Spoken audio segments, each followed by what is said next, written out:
I'm going to tell you the truth about Bridlewood, and I'm not trying to sell your house in this neighborhood while I do it. Because if you're thinking about moving your family here, the version you get from a listing photo and the version you get after you lived here a year are two very different things. And the gap between them is where people lose money and lose sleep. So here's the honest read on Bridlewood.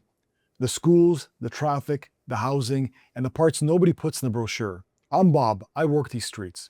Let's go.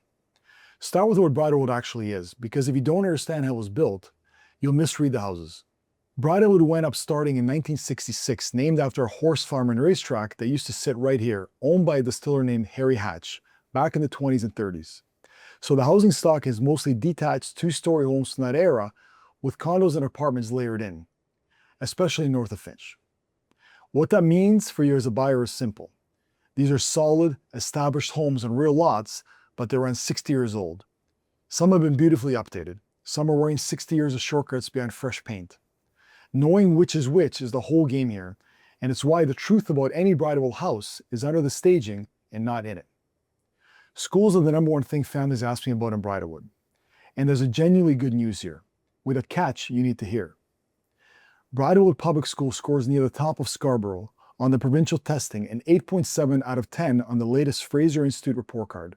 That's real, and it's a part of why families hold on to homes in this catchment. But two things. One, those scores reflect the families as much as the teaching, so treat them as a signal, not a guarantee. Two, and this is the one that costs people, catchment boundaries can change. I've watched buyers pay for a house for the school without confirming the current boundary, and boundaries don't care what you paid. Before we fall in love, you confirm the line, every time.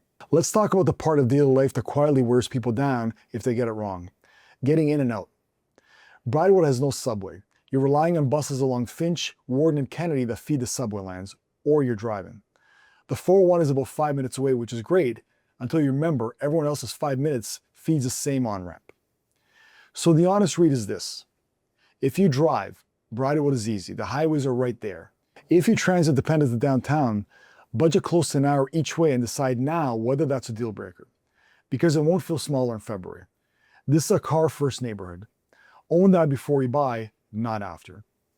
And if you're weighing a specific street in Bridlewood right now and you want someone to tell you the truth about the exact house, what it's really worth, what's wrong with it, whether the commute works for your life, that's what I do.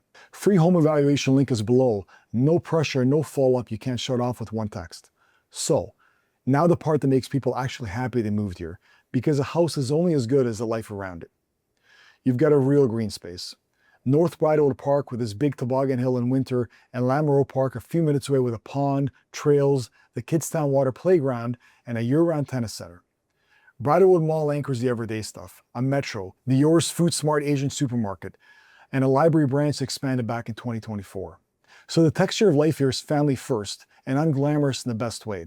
Kids sports, park weekends, a mall run, extended family close by. If that's the life you're building, Bridlewood delivers it without pretending to be something it's not. Let me close the way I open, honestly. Bridlewood is right for some families and wrong for others. It's wrong for you if you want a walkable nightlife, a subway at your door, or a brand new house with no surprises. You'll fight the neighborhood the whole time. It's right for you if you want an established, diverse, family-rooted community, a detached house in a real lot, good everyday schools, and highway access, and you trade a longer transit commute to get it. That's Bridlewood. Not perfect, but honest. And for the right family, hard to beat for the money. I keep coming back to schools in this video, and for good reason. It's the factor that makes families overpay and the factor they research worse. So I made a full video ranking and explaining the schools across Pleasantview, Bridlewood, and Tam O'Shanter. Which ones people actually fight to get into, where the French immersion is, and the boundary mistake that costs buyers a fortune. If schools are driving your move, watch that next.